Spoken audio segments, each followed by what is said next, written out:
नमस्कार। धार्मिक रतन चैनल में आपका स्वागत है।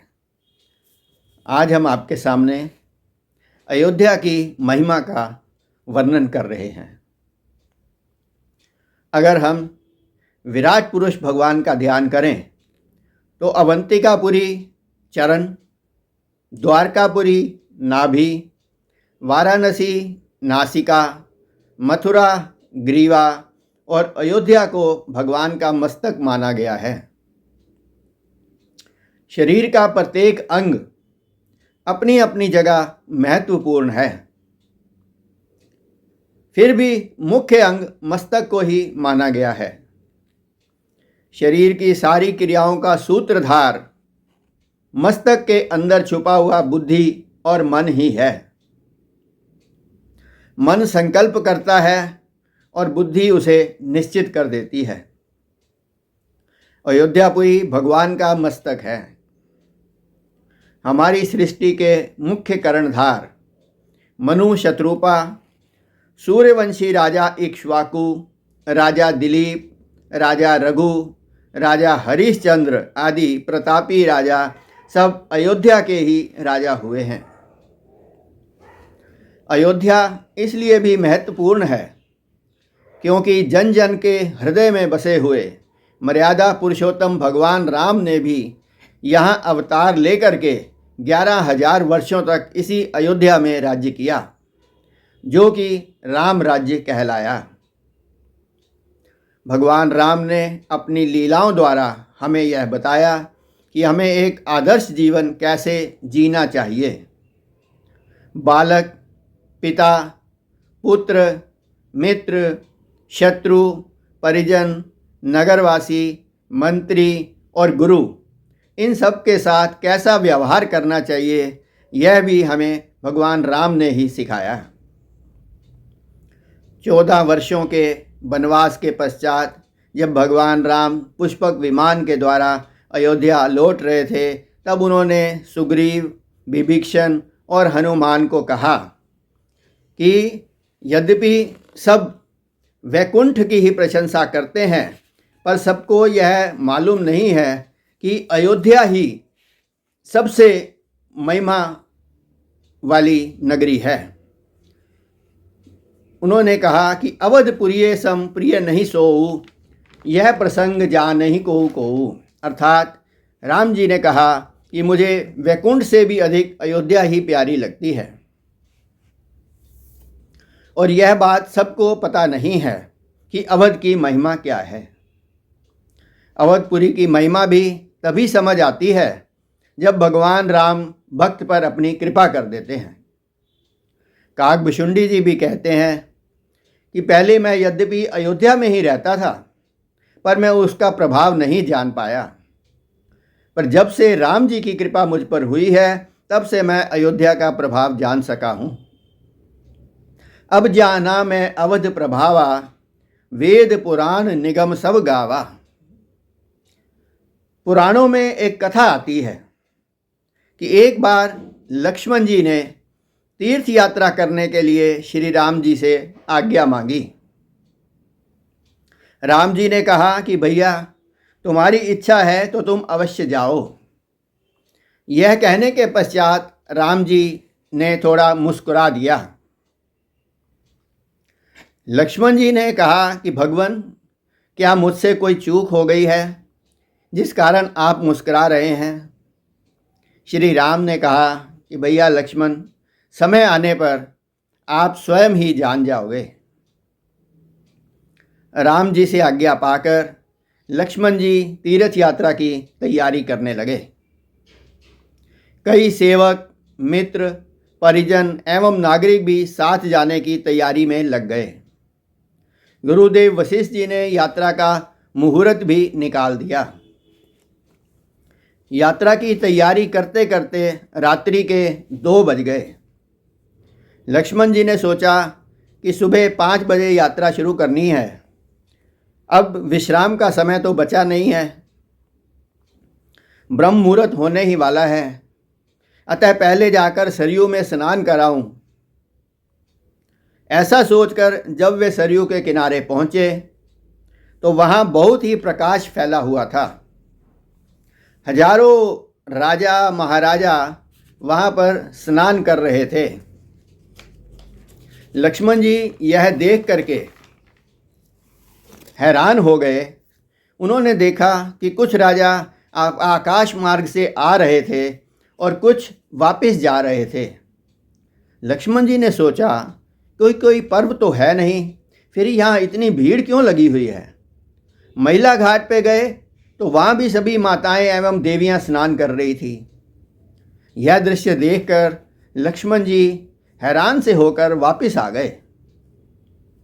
राम जी ने पूछा, भैया लक्ष्मण, तुम्हें तो आज तीर्थ यात्रा पर जाना है, परंतु तुमने अभी तक स्नान भी नहीं किया।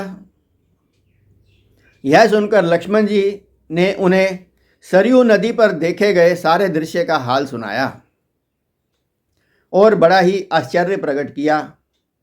तब राम जी ने कहा कि लक्ष्मण, तुमने उन लोगों से उनका परिचय क्यों नहीं पूछा कि वे कौन हैं और कहाँ से पधारे हैं। लक्ष्मण जी ने कहा कि मैं तो इतनी भीड़ देख करके आश्चर्यचकित रह गया था और किसी से कुछ पूछ ही नहीं पाया, पर आज मैं फिर जाऊंगा और उनका परिचय पूछूंगा। अगले दिन लक्ष्मण जी फिर रात्रि 2 बजे सरयू के किनारे पहुँचे। वहाँ पर उसी प्रकार से भीड़ लगी हुई थी। राजा महाराजा रानियाँ स्नान कर रहे थे। सबके मुंह पर प्रसन्नता छलक रही थी। लक्ष्मण जी ने उन्हें हाथ जोड़ करके प्रणाम किया और उनका परिचय पूछा।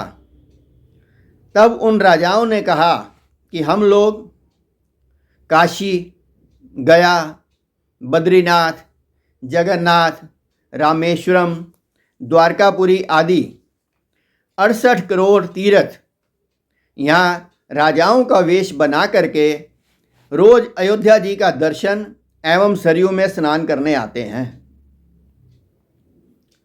इसके बाद लक्ष्मण जी फिर महिला घाट में गए और प्रणाम करके उन्होंने उनका परिचय पूछा। तब उन माताओं ने कहा कि हम गंगा, यमुना, सरस्वती, ताप्ती, तुंगभद्रा, गंडक, नर्मदा, कृष्णा, क्षिप्रा आदि हजारों नदियाँ प्रतिदिन अयोध्या का दर्शन एवं सरयू का स्नान करने के लिए यहाँ आती हैं। इतने में एक काला सा व्यक्ति आकाश मार्ग से आया और तुरंत सरयू में छलांग लगा दी। इसके पश्चात तुरंत ही वह गौर वर्ण होकर के बाहर निकला और आभूषणों से अलंकृत था। लक्ष्मण जी ने उससे भी उनका परिचय पूछा तो उसने बताया कि वह तीर्थराज प्रयाग है। हजारों लोग रोज उसमें स्नान करके अपने पाप वहाँ छोड़ जाते हैं, जिससे कि उसका रंग ही काला हो जाता है। अतः उन पापों को धोने के लिए वह रोज सरयू में स्नान करके अपने पापों को से पुनः निर्मल करता है। यह सब दृश्य देखकर और सुनकर लक्ष्मण जी ने भी सरयू में स्नान किया और वापस आकर सारा वृतांत राम जी को बता दिया।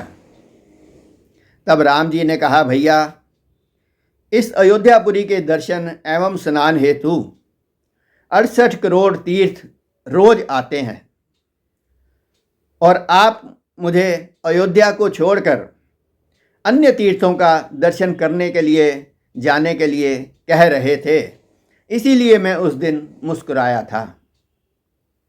यह सुनकर लक्ष्मण जी ने कहा कि हे प्रभु, धन्य है आपकी अयोध्या नगरी और सरयू नदी। अब अयोध्या छोड़कर मुझे किसी भी तीर्थ में नहीं जाना है। तो इस प्रकार आपने देखा कि अयोध्या का कितना महत्व है। आइए प्रसंग समाप्त करने से पूर्व 2 मिनट के लिए भगवत भजन कर लेते हैं। मुझे रास आ गया है तेरे दर पे सर झुकाना, मुझे रास आ गया है तेरे दर पे सर झुकाना। तुझे मिल गई पुजारिन, मुझे मिल गया ठिकाना। तुझे मिल गई पुजारिन, मुझे मिल गया ठिकाना।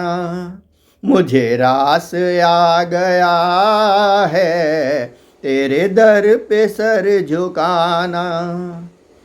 मुझे इसका गम नहीं है कि बदल गया जमाना। मुझे इसका गम नहीं है कि बदल गया जमाना। मेरी जिंदगी के मालिक, मेरी जिंदगी के मालिक, कहीं तुम बदल न जाना। मुझे रास आ गया है तेरे दर पे सर झुकाना। तुझे मिल गई पुजारिन, मुझे मिल गया ठिकाना। मुझे रास आ गया है। धन्यवाद। नमस्कार।